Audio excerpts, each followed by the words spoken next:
नमस्कार, मी संध्या देसाई. SD पंचम ह्या YouTube चॅनलवर सर्वांचे सहर्ष स्वागत.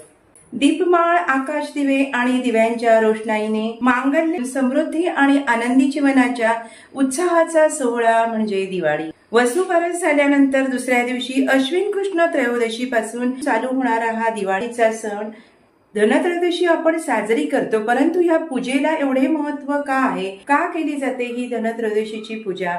त्याचप्रमाणे यमदीप दान करण्यामागे नेमकी काय कथा आहे आणि कशा प्रकारे यमदीप दान करावे? आज झाडूची पूजा ही केली जाते. इतर दिवशी घरामध्ये एका बाजूला आपण झाडू ठेवतो, परंतु आज झाडूची पूजा का करतो, यामागे काय कथा आणि कारण आहे, ही संपूर्ण माहिती असलेला आजचा हा व्हिडिओ. पूजा आणि माहिती जाणून घेण्यासाठी या चॅनलला सबस्क्राईब करा. आता मी पूजेला सुरुवात करते. सर्वप्रथम पूजा सुरू करण्यापूर्वी स्वतः शुचिर्भूत होऊन संपूर्ण सामग्री एकत्रित करून घेतली आहे. दरवाजावर रांगोळी घातलेली आहे, आंब्याची पानं लावलेली आहेत, त्याचप्रमाणे तुळशी समोर दिवा लावून आता ही संपूर्ण पूजेची तयारी करून घेतलेली आहे. यामध्ये आसन तयार केलेले आहे, शुभासन बनवलेले आहे, रांगोळी घालून घेतलेली आहे, 2 समई तयार केलेल्या आहेत. सर्वात महत्वाचा म्हणजे आज यमदीप दान करायचं आहे, त्यामुळे हा यमदीप दिवा तयार केलेला आहे. भगवान धन्वंतरीचा फोटो, कुबेर, महालक्ष्मीचा फोटो प्रतिमा आहे. ही समई, दोन्ही समई तयार केलेल्या आहेत. तुपाचा लक्ष्मी दीप तयार आहे, त्याचप्रमाणे फुलवातीचा तुपाचा दिवा तयार आहे. आज 13 दिवे लावले जातात. त्याचे कारण, आपण जे काम करत असतो त्या कामामध्ये, आपल्या द्रव्यामध्ये, आपल्या संपत्तीमध्ये 13 पटीने वाढ होते. धनत्रयोदशी म्हणजे 13वा दिवस, म्हणून आज 13 दिवे लावले जातात. त्याचप्रमाणे धनत्रयोदशी प्रमाणेच लक्ष्मीची सुद्धा पूजा केली जाते. आपल्याकडे जे द्रव्य आहे, सोने, चांदी, पैसे, यांचीही पूजा केली जाते. यामुळे 13 पटीने आपलं द्रव्य, धन आणि संपत्तीमध्ये वाढ होते असे सांगितले जाते.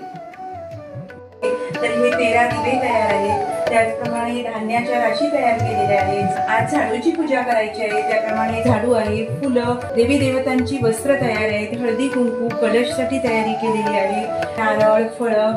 धनत्रयोदशीच्या पूजेला आयुर्वेद मेवा महत्वाचा मानला जातो.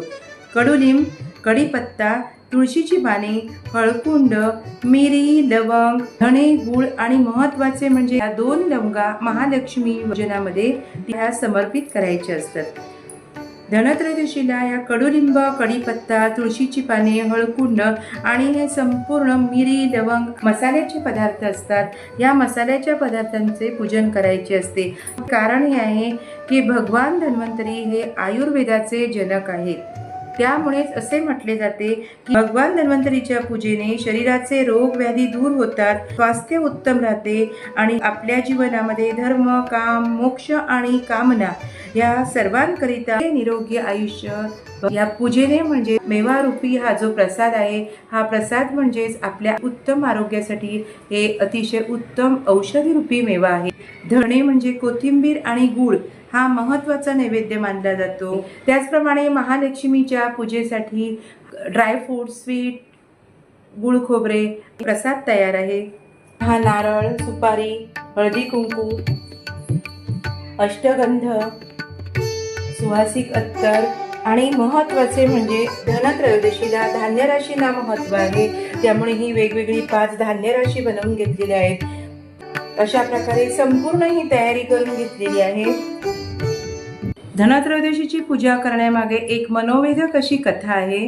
त्या कथेपूर्वी ओम धन्वंतराय नमः, श्री धन्वंतरी स्वरूप, श्री श्री श्री औषध चक्र नारायणाय नमः या मंत्राचा जप करून धनत्रयोदशीची पूजा करण्यामागे काय कथा आहे ती जाणून घेऊया. पौराणिक कथेनुसार इंद्राने जेव्हा असुरांना बरोबर घेऊन समुद्रमंथन केले, तेव्हा त्यामधून देव आणि दानव मिळून समुद्रमंथन झाले आणि त्याच वेळी समुद्रमंथनातून धन्वंतरी अमृतकुंभ घेऊन प्रकट झाले. म्हणून भगवान धन्वंतरींची या दिवशी पूजा केली जाते. यालाच धन्वंतरी जयंती असेही म्हणतात. आता आपण पूजेला सुरुवात करूया. या पूजेचं महत्त्व काय आहे, प्रत्येक साधन सामग्रीची उपयुक्तता काय आहे याबाबतची संपूर्ण माहिती दिली जाणार आहे. त्यासाठी हा संपूर्ण व्हिडिओ आपल्याला बघावा लागेल. एवढे नक्की की हा संपूर्ण विधी जर आपण केलात तर फलश्रुती तर नक्कीच मिळते. तुम्हाला नक्कीच सकारात्मकता आणि एक प्रसन्न मन तुमचं स्वतःचं आणि संपूर्ण घरचं वातावरण तुम्हाला नक्कीच एक पॉझिटिव्ह एनर्जी मिळते, यामध्ये काहीच शंका नाही. आता मी पूजेला सुरुवात करणार आहे. सर्वात प्रथम आपण पृथ्वीला प्रार्थना करायची आहे. हे देवी पृथ्वी माता, तू माझे आसन पवित्र कर म्हणून मी तुला प्रार्थना करते असे म्हणून आपण जिथे बसले आहोत आणि देवाचे आसन आहे त्या देवाच्या आसनाच्या तिथे खाली जमिनीवर थोडेसे तांदूळ वाहून पृथ्वीला प्रार्थना करायची आहे. आता कलश स्थापन करूया. शुद्ध धातूचा तांब्या असावा. यामध्ये तांबे, पितळ, चांदी कोणत्याही धातूचा तांब्या चालतो. कलशसाठी तांब्या घेतलेला आहे. यामध्ये स्वच्छ पाणी भरून आणलेले आहे. कलश स्थापन करण्यापूर्वी त्याला कलावा बनवणे गरजेचं असतं. या पाण्यामध्ये एक प्रकारचे बल प्रस्थापित होण्यासाठी कलावा बांधला जातो. म्हणजे कोणत्याही प्रकारची कलश स्थापना किंवा पूजा करताना चूकभूल होऊ नये आणि त्यासाठी हा रक्षक म्हणून कलावा बांधला जातो. कलावा बांधून घेतलेला आहे. त्यानंतर त्यामध्ये अक्षता वाहायची आहेत, पैसा रुपी नाणं वाहायचे आहे, सुपारी वाहायची आहे आणि त्यानंतर दुर्वा आणि फुलं वाहायची आहेत. याप्रमाणे दुर्वा आणि फुलं वाहायची आहेत. अशा प्रकारे कलशामध्ये दुर्वा, फुले, अक्षता, सुपारी आणि एक नाणं, हे नारळाचं आपण श्रीफळामध्ये रूपांतर करायचं आहे. अशा प्रकारे आंब्याची पानं ठेवून त्याच्यावर हा नारळ ठेवायचा आहे. नारळावर स्वस्तिक काढून 8 दिशांनी कुंकवाच्या रेषा ओढलेल्या आहेत. ह्या कलशाला हळद कुंकू लावून घ्यायचं आहे. कोणत्याही पूजेची सुरुवात करताना दीप प्रज्वलित करून समई प्रज्वलित करणे महत्वाचे असते. सर्वात प्रथम समई प्रज्वलित करून पूजास्थानचे वातावरण सकारात्मक आणि प्रकाशमय करण्याची गरज असते. त्याप्रमाणे संपूर्ण दिवे लावून मी प्रकाशमय करून घेते. दिव्याला समईला हळदी कुंकू वाहून घ्यायची आहे. कुंकू ह्या बोटाने लावायचे आहे. अशा प्रकारे हळद कुंकू लावायचे आहे. ओम श्री दीपम देवताय कुंकुम समर्पयामी. पुष्प फुलं वाहायची आहेत. आता संपूर्ण 13 दिवे लावून झालेले आहेत. त्यानंतर एक यमदीप दान आहे. तर हा यमदीप दिवा तयार झालेला आहे. दक्षिण दिशेकडे तोंड करून हा यमदीप दिवा दाखवायचा आहे, ठेवायचा आहे. कणकीपासून बनवलेला हा यमदीप दिवा आहे. मोठा एक दिवा आहे. हा कणकीचा दिवा दक्षिणेकडे तोंड करून ठेवायचा आहे. तांदळाची रास करून त्याच्यावर हा कलश स्थापन केलेला आहे. हा लक्ष्मीदीप प्रज्वलित केलेला आहे. त्याचप्रमाणे हा तुपाचा दिवा इथे दुसरा लावलेला आहे. आता मी पूजेला सुरुवात करते. उजव्या हाताची गोकर्णाकृती आकृती करून 3 वेळा तोंडात पाणी घेणार आहे. ओम केशवाय नमः, ओम नारायणाय नमः, ओम माधवाय नमः. अशा प्रकारे 3 वेळा तोंडात पाणी घेऊन 4थ्या वेळेला ओम गोविंदाय नमः म्हणून पाणी तांबणात सोडायचं आहे आणि हात पुसून घेऊया. तर आवाहन करायचं आहे. मी आज ही धनत्रयोदशीची पूजा स्थापना करून महालक्ष्मी धनत्रयोदशी आणि त्याचप्रमाणे कुबेराची स्थापना करून पूजा करत आहे. ती पावन करून घे आणि मला पूजेमध्ये कोणताही विधी किंवा कोणतीही साधन सामग्रीची कमतरता असल्यास ती पावन करून घे आणि माझी पूजा मान्य करून घे म्हणून हे आवाहन करायचं आहे. आहे पाठ्यपूजन. यामध्ये देवी देवतांना पाठ्यपूजन करायचे आहे म्हणजे त्यांचे पाय धुवायचे आहेत. ओम श्री गणपते नमः, ओम श्री गणपते नमः, श्री सिद्धिविनायक देवताय नमः. पाद्योपाद्यं समर्पयामि. श्री सिद्धिविनायक देवताय पाद्योपाद्यं समर्पयामि. ओम गणगणपते नमः, पाद्योपाद्यं समर्पयामि. ओम श्री महालक्ष्मी देवताय पाद्योपाद्यं समर्पयामि. अशा प्रकारे देवी देवतांना पाद्यपूजन करून झालेले आहे. त्यानंतरचा 4था विधी आहे अर्घ्य. अर्घ्य म्हणजे यामध्ये हात धुण्यासाठी पाणी सुगंधित द्रव्य द्यायचं आहे. यामध्ये मी थोडेसे अत्तर म्हणजे सुगंधी द्रव्य घालणार आहे आणि त्यानंतर गंध घ्यायचं आहे. त्याचप्रमाणे हळदी कुंकू अक्षता घ्यायची आहे. अर्घ्य पूजन करायचं आहे. यामध्ये कुंकू व्हायचं आहे. त्याच्यानंतर सुगंधित द्रव्य वाहिलेले आहे. हे सुगंधित द्रव्य याप्रमाणे देवी देवतांना हे सुगंधित द्रव्य, हळदी कुंकू, अक्षता आणि चंदन लावून त्यांचे अर्ध्य व्हायचं आहे. देवी देवतांना अर्ध्य वाहून झाले आहे. ओम श्री गणगणपते नमः. अर्ध्यम समर्पयामी. त्याचप्रमाणे महालक्ष्मीसाठी घ्यायचं आहे. हे बघा, याप्रमाणे चंदन, हळदी कुंकू, अक्षता आणि त्यानंतर हे सुगंधित द्रव्य घेऊन महालक्ष्मीला अर्ध्य व्हायचं आहे. ओम श्री महालक्ष्मी देवताय अर्ध्यम समर्पयामी. अशा प्रकारे हळदी कुंकू, अक्षता, चंदन आणि सुगंधी द्रव्य घालून देवी देवतांना अर्ध्य वाहिलेले आहे. हा चौथा विधी अर्ध्य झाल्यानंतर पुढचा विधी आचमन आहे. श्री महाविष्णुवे नमः म्हणून आचमने समर्पयामी. श्री सिद्धिविनायकाय नमः आचमने समर्पयामी असे म्हणून गणपतीच्या हातांवर फुले आणि आचमनासाठी पाणी अर्पण करायचे आहे. ओम गणगणपते नमः. आचमने समर्पयामी. महालक्ष्मीभ्यो नमः आचमने समर्पयामी. 5 विधी झाल्यानंतर पुढचा विधी आहे स्नान. यामध्ये देवी देवतांना स्नान घालायचे आहे. देवी देवतांना स्नान घालतो, या स्नानाला शास्त्रामध्ये अभिषेक असे म्हटले जाते. तर आता आपण देवी देवतांना अभिषेक करूया. यामध्ये पहिला शुद्ध पाण्याचा अभिषेक करायचा आहे आणि त्यानंतर दूध किंवा पंचामृताचा अभिषेक करायचा आहे. ओम श्री गणेशाय नमः. स्नानम समर्पयामी. ओम गणगणपते नमः. स्नानम समर्पयामी. महालक्ष्मीभ्यो नमः. स्नानम समर्पयामी. ओम श्री महालक्ष्मीभ्यो नमः. स्नानम समर्पयामी. अशा प्रकारे श्री गणपती आणि महालक्ष्मीला शुद्ध पाण्याने स्नान घातलेले आहे. आता आपण दुधाचा अभिषेक करून घेऊया. ओम गणगणपते नमः. पंचामृत स्नानम समर्पयामी. ओम श्री सिद्धिविनायक देवताय पंचामृत स्नानम समर्पयामी. ओम महालक्ष्मीभ्यो नमः. पंचामृत स्नानम समर्पयामी. ओम श्री देवी महालक्ष्मीभ्यो नमः. पंचामृत स्नानम समर्पयामी. अशा प्रकारे आपल्याला शक्य असेल तिथे तेवढे पंचामृताने किंवा दुधाने हा महालक्ष्मीला अभिषेक करायचा आहे. यामध्ये महालक्ष्मीचे 108 नावांचा जप करू शकता किंवा श्रीसुक्त पठण करू शकता. हे पाणी तुळशीमध्ये न घालता आपल्या कुंडीमध्ये झाडांना हे पाणी घालायचे आहे. त्यापूर्वी आपण आपल्या डोळ्यांना हे पाणी लावून घ्यायचं आहे.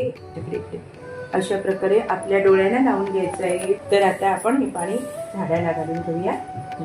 यानंतर स्वच्छ धुवून पुसून घेतलेले आहेत दोन्ही मूर्ती. वस्त्र आणि अलंकार केलेले आहेत. आता आपण त्यांची स्थापना इथे पूजास्थानी करायची आहे. गणपतीसाठी इथे तांदळाची रास करून घेतलेली आहे. त्यानंतर श्री तांदळाची रास ही भगवान धन्वंतरीसाठी आहे आणि ही तिसरी रास महालक्ष्मीसाठी आहे.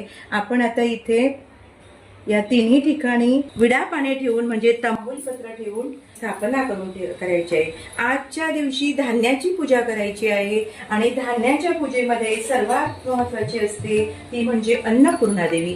म्हणून आपण ह्या अन्नपूर्णा देवीची स्थापना करायची आहे. चौथ्या ठिकाणी आपल्या देवाऱ्यामध्ये पंचायतन देवतांमध्ये जी अन्नपूर्णा देवीची ही मूर्ती असते त्या अन्नपूर्णा देवीला आज धनत्रयोदशी दिवशी स्थापित करायचे आहे. अन्नपूर्णा देवीला चौथ्या स्थानावर तिथे बसवायचं आहे. त्या आपल्या घरामध्ये धनधान्याची भरभराट व्हावी आणि अखंड धनधान्याची भरभराट होऊन समृद्धी मिळावी म्हणून आजच्या दिवशी या अन्नपूर्णा देवीला इथे स्थापित करायचे आहे. त्यामुळे चौथ्या ठिकाणी मी हे इथे अन्नपूर्णा देवीला स्थापन करणार आहे. इथे तांबूलपत्र ठेवायचं आहे म्हणजे विडा पाने ठेवायचे आहेत. बंद केलं. आता याप्रमाणे इथे गणपतीची स्थापना केलेली आहे. त्यानंतर भगवान धन्वंतरीची स्थापना मूर्तीची करायची असते, परंतु मूर्ती नसल्यामुळे मूर्तीच्या ऐवजी ही अक्षता सुपारी ठेवून इथे भगवान धन्वंतरींची स्थापना केलेली आहे. ओम श्री धन्वंतरे नमः. तांबूलम समर्पयामी. महालक्ष्मीची स्थापना केली आहे. अन्नपूर्णा देवीची स्थापना केली आहे. आपण आता याला हळदी कुंकू वाहून घेऊया. ओम श्री गणगणपते नमः. सौभाग्यद्रव्यं समर्पयामि. ओम धन्वंतरी देवताय नमः सौभाग्यद्रव्यम समर्पयामी. त्यानंतर महालक्ष्मीला हळदी कुंकू वाहूया. ओम श्री महालक्ष्मी देवताय सौभाग्यद्रव्यम समर्पयामी. ओम श्री अन्नपूर्ण देवताय सौभाग्यद्रव्यम समर्पयामी. हळदी कुंकू वाहून झालेले आहे. पुढचा विधी आहे यज्ञोपवीत. यज्ञोपवीत म्हणजे जानवे.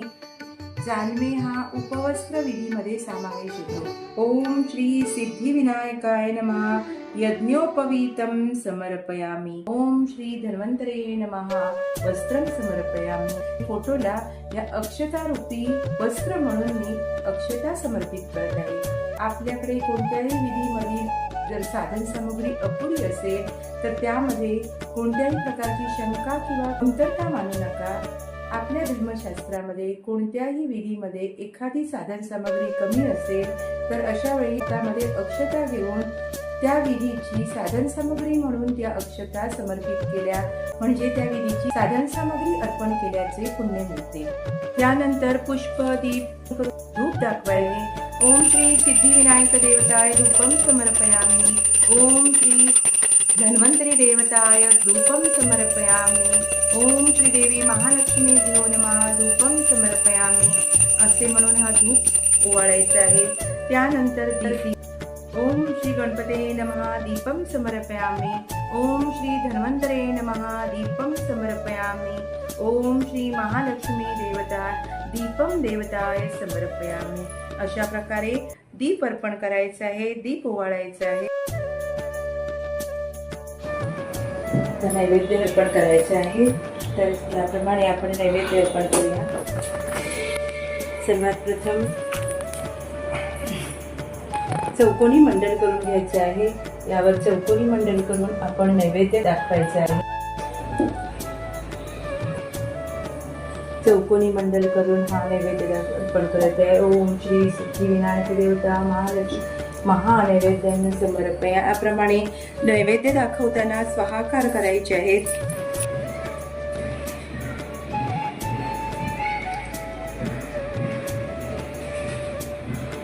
अशा प्रकारे डोळ्यावर आपण हात घ्यायचा आहे. आपले डोळे बंद आहेत आणि आपल्या बोटांची अशी मुद्रा करून स्वाहाकार करून नैवेद्य दाखवायचा आहे. डावा हात मी माझ्या डोळ्यांवर घेऊन म्हणजे डोळे बंद करून हा 6 वेळा स्वाहाकार करून हा नैवेद्य अर्पण करायचा आहे. यामध्ये प्रत्येक घासाला स्वाहाकाराचा मंत्र म्हणायचा आहे. ओम प्राणाय स्वाहा. ओम अपानाय स्वाहा. ओम व्यानाय स्वाहा. ओम उदानाय स्वाहा. ओम समानाय स्वाहा आणि ओम ब्रह्मणे स्वाहा. अशा प्रकारे हा नैवेद्य अर्पण करायचा आहे देवतांना. त्यानंतर हा फलाहार अर्पण करायचा आहे आणि त्याचप्रमाणे हा मी दिवाळीचा नैवेद्य फराळ केलेला आहे तो पण मी इथे हा फराळ नैवेद्य म्हणून दाखवलेला आहे. त्यानंतर सर्वांनी आरती करून महालक्ष्मी देवीची आणि धन्वंतरी देवीची पूजा करायची आहे.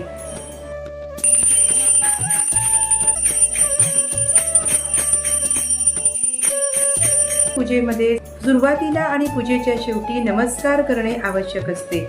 त्याप्रमाणे देवी देवतांना नमस्कार करायचा आहे. त्यानंतर मंत्र पुष्पांजली म्हणायची आहे. ओम यज्ञेन यज्ञमय जंत देवास्थानी इति श्री मंत्र पुष्पांजली संपूर्ण असे म्हणून आपल्या हातामध्ये असलेली पुष्प फुलं ही देवाच्या चरणी अर्पण करायची आहे.